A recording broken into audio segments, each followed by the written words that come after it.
bom dia, a paz do Senhor esteja com você. Estamos iniciando aqui mais um devocional da manhã. Seja muito bem-vindo. Que Deus possa falar ao teu coração nessa manhã. Sou Wagner Ismael Lemes e estamos aqui então para estudar o livro de Provérbios, falando sobre prosperidade financeira, espiritual e familiar. Que Deus possa ministrar a vontade dele nessa manhã, em nome de Jesus. Vamos à leitura de Provérbios no capítulo 20, versículo 24. Mas antes, não se esqueça de me seguir no Instagram, @WagnerIsmaelLemes, e também no meu site, wagnerlemes.com.br. Será uma alegria ter você comigo, tá bom? Vamos então à leitura, capítulo 20, versículo 24, que diz assim: os passos do homem são dirigidos, ou seja, direcionados pelo Senhor. E aí ele faz uma pergunta: como poderia alguém discernir o seu próprio caminho? Nesse momento nós entendemos que o nosso Criador sabe tudo ao nosso respeito.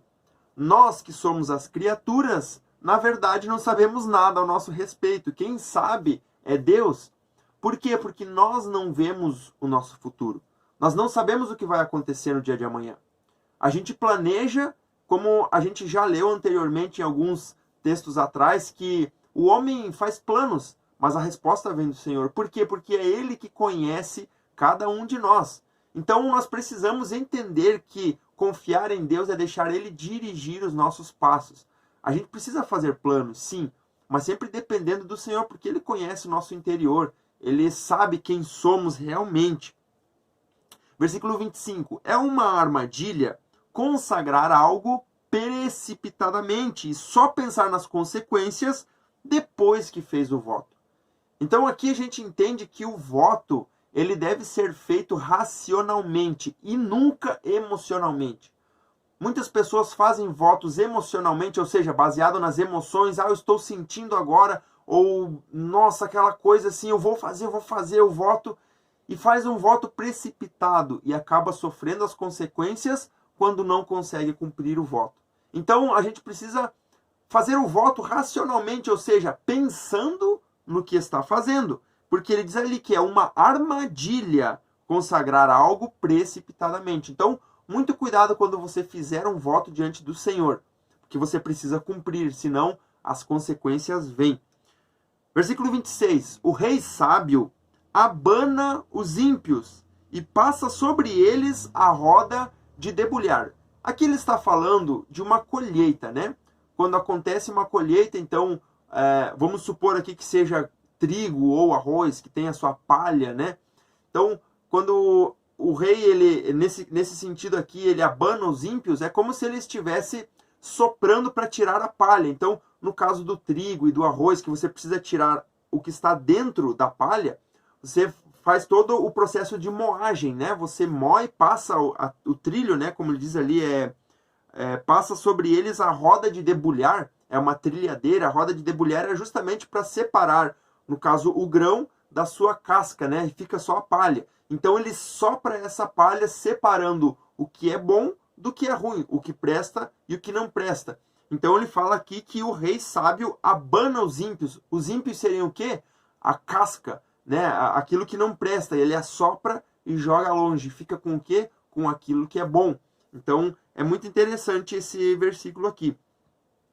Versículo 27. O espírito do homem é a lâmpada do Senhor e vasculha cada parte do seu ser. Então, o espírito do homem é como se ele representasse o olho de Deus dentro do ser humano. É a lâmpada do Senhor.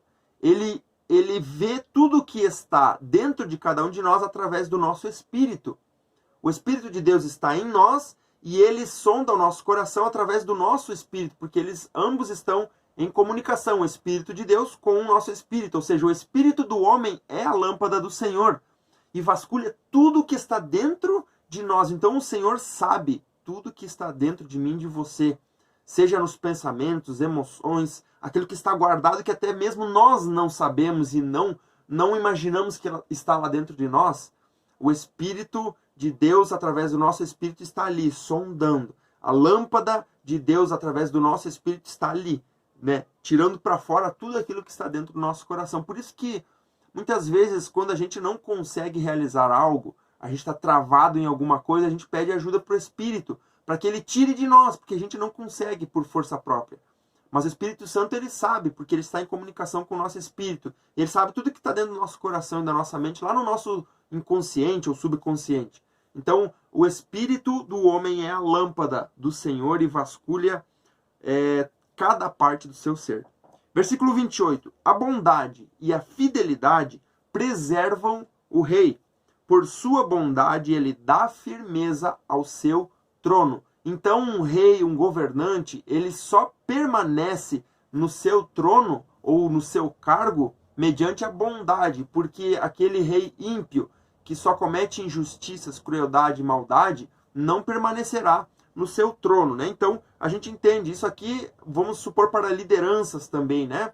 Dentro de uma igreja, uma liderança que é injusta não permanecerá, mas aquela liderança que é justa, que age com bondade, ela vai permanecer no trono. Versículo 28. Acho muito lindo esse versículo aqui, é bem importante. A beleza dos jovens está na sua força, a glória dos idosos nos seus cabelos. Aqui ele está fazendo um paralelo, né, uma comparação, na verdade, entre o jovem e o idoso. O jovem tem a força, o idoso tem a sabedoria. Então, por exemplo, quando antigamente, né, nos tempos aqui em que esse texto foi escrito, saía-se muito a guerra. Então, quem que se utilizaria para uma guerra? Para guerrear, para estar à frente de batalha? O idoso ou o jovem? O jovem. Por quê? Porque ele tinha força, vigor para ir lá e batalhar. Mas quem que preparava a estratégia? Quem tinha experiência. Ou seja, quem tinha sabedoria. Então, o idoso preparava a estratégia para os jovens irem para a frente de batalha por causa da força que eles tinham. Então, aqui nós entendemos que ambos têm a sua importância. O idoso depende do jovem e o jovem depende do idoso. Não tem como se separar e dizer, eu não preciso desse ou daquele. Ambos se complementam. Então, o jovem complementa o idoso e o idoso complementa o jovem. Eu acho isso muito importante e maravilhoso. É o respeito que a gente precisa ter, né? Dos jovens para com os mais velhos e os mais velhos para com os mais jovens. Então, muito importante isso. E por fim, versículo 30. Os golpes e os ferimentos eliminam o mal. Os açoites limpam as profundezas do ser. A princípio, quando você lê isso, e é justamente o que está escrito aqui, que os golpes e os ferimentos eliminam o mal. A princípio, quando você lê, é um pouco assustador. Como assim? Que o sofrimento, a dor, e ele está falando de golpes, de ferimentos físicos, tá? Antigamente, hoje isso não é natural. Hoje um homem, quando ele comete uma atrocidade, uma maldade, ele é preso e ele fica lá preso num cárcere. Antigamente era um pouco diferente. Além da prisão, o homem que era maldoso, que cometia alguma crueldade, ele era açoitado. E esses açoites eram uma forma de castigar o homem maldoso. O homem que tinha o coração mau, que tinha feito alguma coisa errada. E com isso ele ficava com ferimentos visíveis na pele. Em alguns casos, o açoite era tão intenso que passava até mesmo da pele. Então ali diz que os golpes e os ferimentos eliminam o mal. A partir do momento em que esse homem era açoitado, ele, pelo fato de ele sofrer ali, ele acabava entendendo a realidade daquilo que ele tinha feito e se arrependido por causa do castigo que recebia. Tanto que se você for na Bíblia e estudar, você vai ver que o próprio Jesus Cristo sofreu açoites como uma forma de castigo. A gente entende que Jesus não merecia. Ele foi açoitado e castigado sem ter merecido. Ele era inocente. Mas o que ele recebeu era um castigo muito comum para qualquer ladrão, assassino, né? Homens que cometiam qualquer tipo de maldade. Eles eram açoitados. Tanto que, se a gente ler no capítulo 18, versículo 6, diz assim: as palavras do tolo provocam briga, e a sua conversa atrai açoites. Ou seja, o fato de ele causar brigas trazia para ele o castigo em forma de açoite. Ou seja, os golpes e ferimentos eliminam o mal. Os açoites limpam as profundezas do ser. Então é uma forma de castigo onde o homem, ele, pela dor que ele recebe ali naquele momento, ele se livra de uma dor muito mais intensa que talvez as maldades dele poderiam causar se ele não fosse corrigido com açoites naquele momento. Então, é muito interessante quando a gente olha para o Antigo Testamento para a forma como era conduzido, que é muito diferente de hoje, né?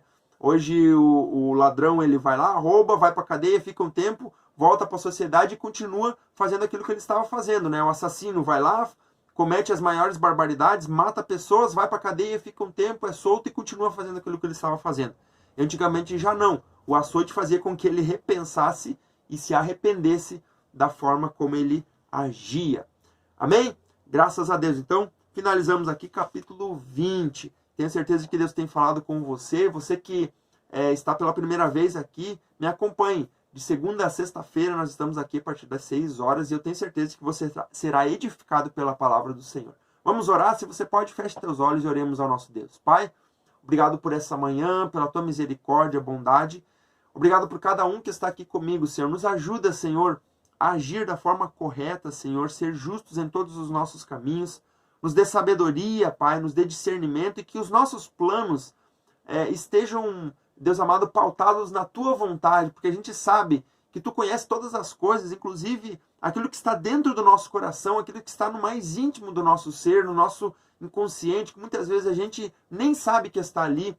Tu conheces, tu sabe de tudo. Então nos ajuda, Pai, a viver segundo a tua boa vontade. Nos dá sabedoria e discernimento a cada dia, em nome de Jesus. Abençoa cada vida, Pai, que está aqui comigo, Deus, me ouvindo nesse dia, Deus. Fortalece seu coração, a sua mente. Abençoa a família de cada um representado. Deus amado, traz prosperidade financeira, Senhor, prosperidade familiar e espiritual para cada um, em nome de Jesus. Esta é minha oração e eu te agradeço. Amém e amém.